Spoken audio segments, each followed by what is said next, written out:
is so great to see you again, Oliver. Welcome back to our Leaders Who Care series. Thanks so much, Mark. It's great to be back. I don't like the expression it's funny because it's never funny for some reason, but it's interesting since the last time we talked how many things can happen in this year in very short times, faster than they usually happen. Yeah, no doubt about it. I feel like we've had a decade packed into a year. I've seen a lot of memes to that effect, but it feels like progress is being made on a lot of fronts. And despite the fact that we in New York were actually we had a little tornado this weekend, which I thought was just another thing in 2020's bag of tricks. But we emerged from that okay, and so we're looking forward to bigger and better things. I hadn't heard about the tornado. Oh my God, that's unbelievable. What's that expression from Jaws? Just when you think it's safe to get in the water. Yes, that's right. That's right. One of the famous taglines in history. Exactly. So, with all that, a lot of our clients are looking forward to 2021 for all reasons and just to feel good and to get their strategies going. But you got a lot of good things going, and I'd love you to share an update of what's happening at your firm and how you see things developing in general, business-wise and in community. Yeah, it's interesting. I mean, there's been a lot of scholarship recently on how entrepreneurship and the venture capital industry are actually a little bit insulated against what's happened in this particular context. Most of the folks in the innovation sector, by the way, I don't think this is necessarily a great thing long term, but they happen to be concentrated in cities that got pretty badly walloped in the March-April period in COVID, but then learned their lesson, and so they've been pretty disciplined. So certainly here in New York, for example, obviously there's some resurgence and it may get worse, but right now, we've kept things relatively under control. And venture capital and startups, the way we're structured, it's not like running a restaurant where it's really month to month or week to week on cash flows. These companies raise money and then they spend down, and they were all instructed to raise money at the beginning of the year in the anticipation of financial just natural financial pullbacks a decade into a recovery. And then once COVID hit, they were told to raise a lot more money. And so a lot of startups now have, 12, 18, 24 months of runway.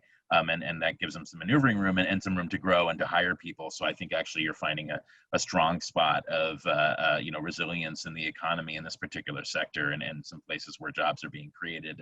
And we've seen that to be the case. So, for us, I mean, just macro, not specific to our firm, Mark, but I think one of the interesting trends that I've been writing a lot and speaking a lot over the years about the sense that entrepreneurship is actually not all that healthy in America right now.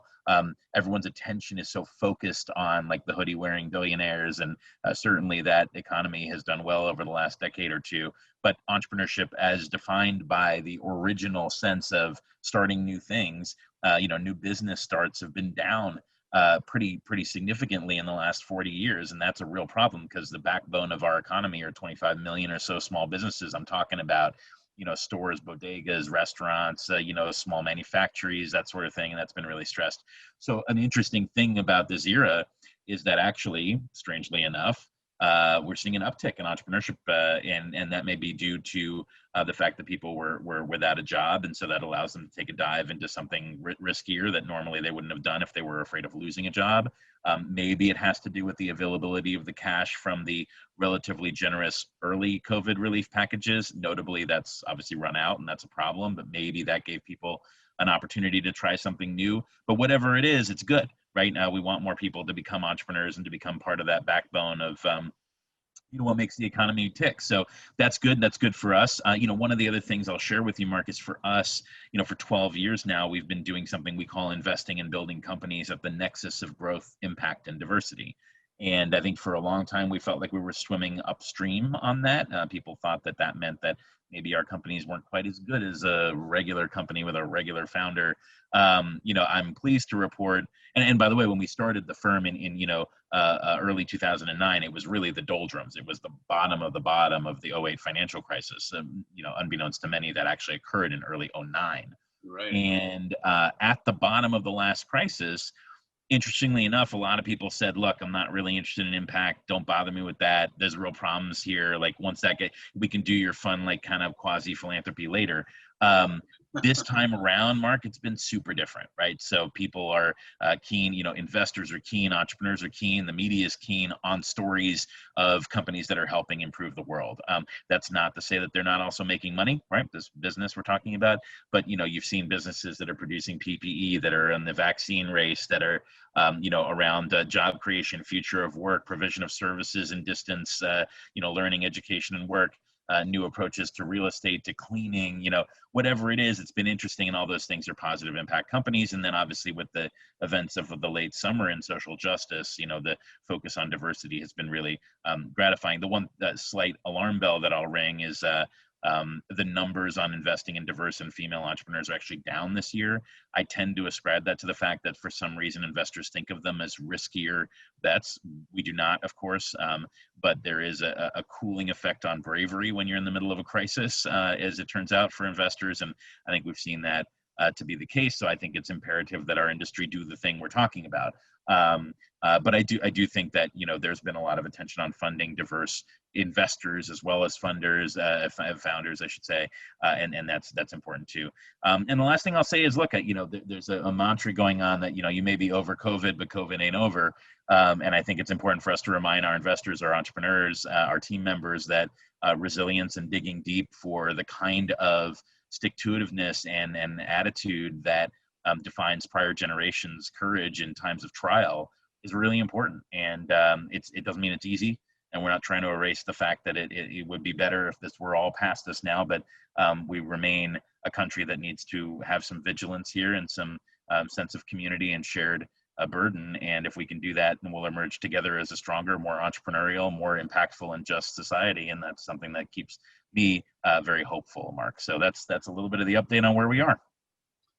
Man, that was awesome. Let me tell you, I feel like Jay Leno interviewing Robin Williams, and all I have to do is say, "Hey, Robin," and go for it, and it's done. But that was so clear, and I just want to I say, we've had the opportunity of inviting and having some of your proteges in the firms, the startup companies that you work with, and they're stars. It's so, I find it's like walking into a college campus and getting reinvigorated by talking to them.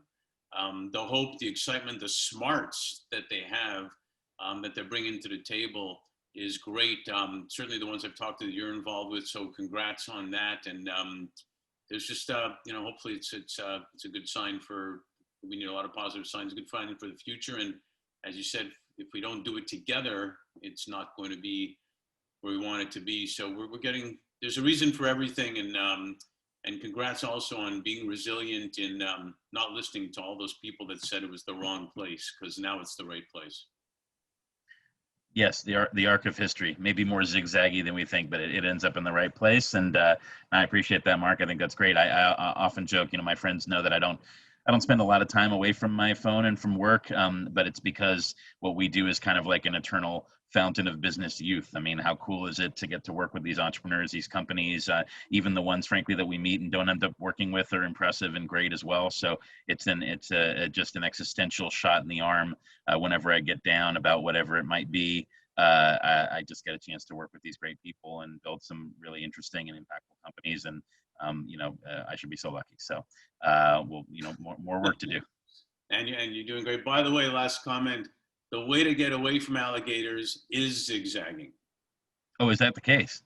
They can run super fast, but they don't straight line. They'll catch you. If you zigzag, they have a problem. So you zigzagged really well. All right, sounds good. Yeah, the way to get away from me is just walk quickly, because I can't walk quickly. So, but no, I'll keep that in mind if I see an alligator. Many of my friends have decamped from New York to Florida, and I will pass this knowledge on to them, because they're not used to alligators either. Well, the alligators was symbolic of the people that didn't believe at the beginning. So there you go. Zigzagged away from them. So, hey, it's always great talking to you. Thank you so much for updating and revisiting with us. Really appreciate it. Thanks, Mark. I really appreciate it. Keep up the great work on your platform as well. Thanks, man.